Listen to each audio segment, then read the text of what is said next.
Hello and welcome to Lifestyle First. My name is Dr. Alka Patel. I am your host and I'm here discussing lifestyle medicine and making self-care as easy as 1, 2, 3. Each week I'll be answering one question by taking a deep dive into 2 aspects of research and literature and giving you 3 actionable health tips to embed self-care into your everyday. And I'll be taking you through the Lifestyle First method. It's an acronym for a method founded in evidence that takes you through a blueprint of 10 key determinants of health and happiness, and takes you from knowing what to do and why to do it and translating that into how to do it. And I know life is busy, so each episode will be a short light bite for you to be able to absorb with ease into your day. This is Series 1, Episode 8. And the theme in the Lifestyle First method that we'll be exploring today is why, your connections. Now, social connectedness, that's what makes us human. And socializing undoubtedly brings us immense pleasure and satisfaction.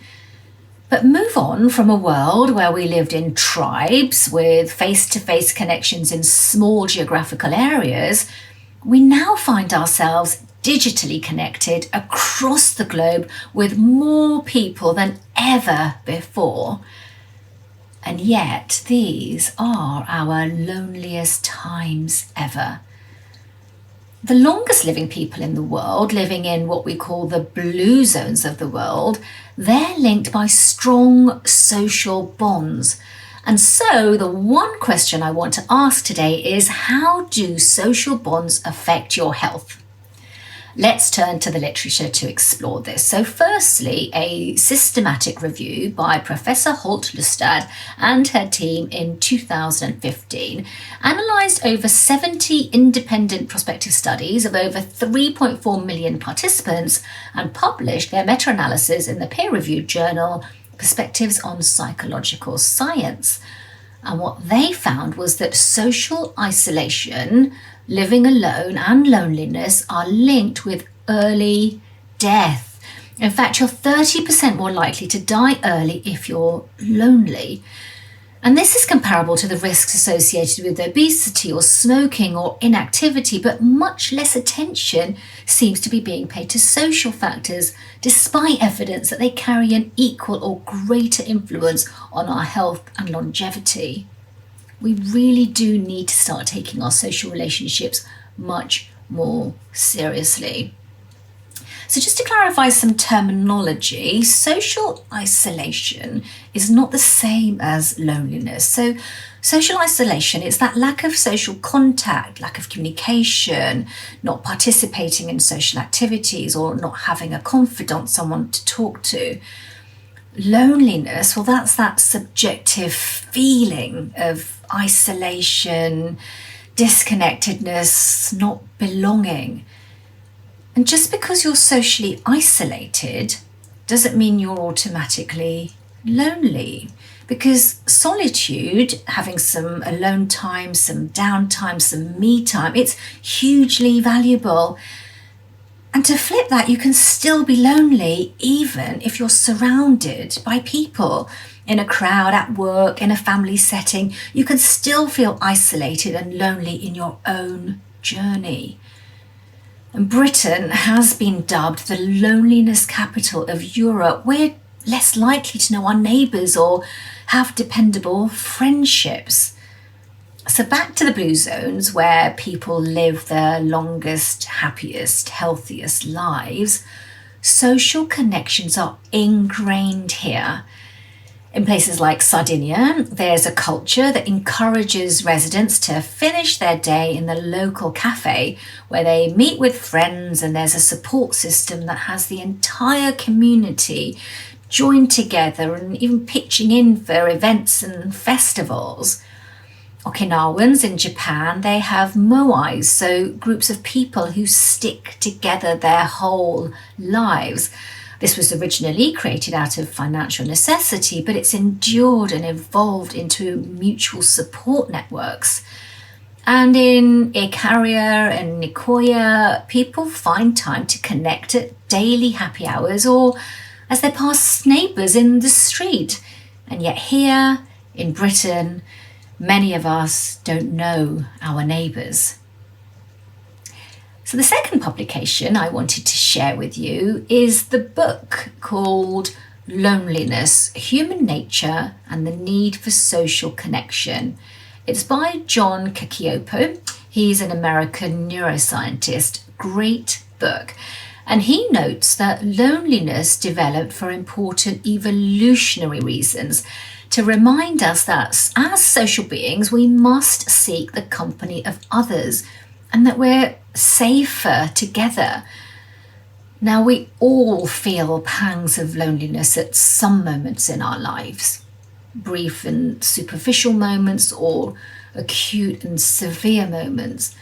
Feeling lonely at any particular moment is an expression of being human, but it becomes impactful when it results in a self-perpetuating cycle of negative thoughts and feelings and actions. Physical pain, well, that protects us from physical danger, and social pain, loneliness, that protects us from the social dangers of isolation. In fact, the same areas of the brain, the dorsal anterior cingulate area, light up when we face physical pain as when we face social pain, isolation or rejection. And loneliness, well, it not only affects feelings and behaviours, but it shows up physiologically in our stress hormones, our immune systems, our cardiovascular systems. An old African proverb might provide us with some wisdom. If you want to go fast, go alone. If you want to go far, go together.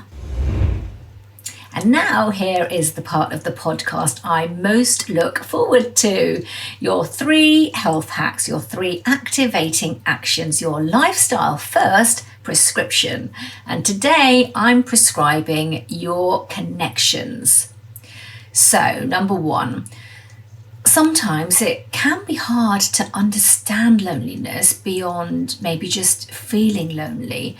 And assessing this further for yourself can be really useful.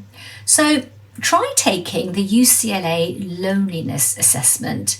There are a few, and here are the questions from the 3 questions scale. And you score yourself 1 if you answer never or hardly ever. You score yourself 2 if you answer some of the time, and you score yourself 3 if you answer often. So the first question, how often do you feel that you have no one to talk to?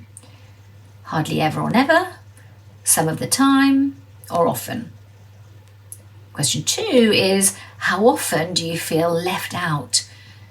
Hardly ever or never, some of the time, or often.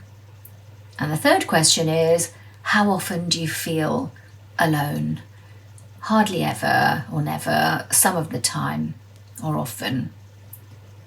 And the closer you score towards 9, the more you should think about prioritizing what you can do to overcome loneliness.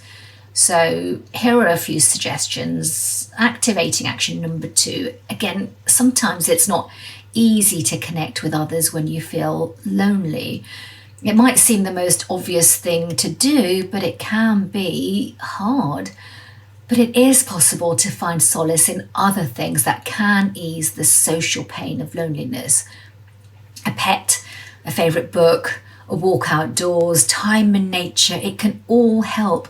Or listening to music that connects emotions and life.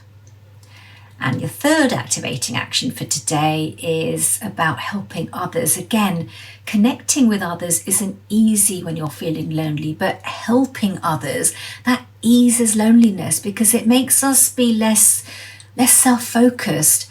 It could be an elderly neighbour who might benefit from some contact with you, or you could engage in more formal volunteering. Contact your local charities, find out how you can get involved. Do good to feel good.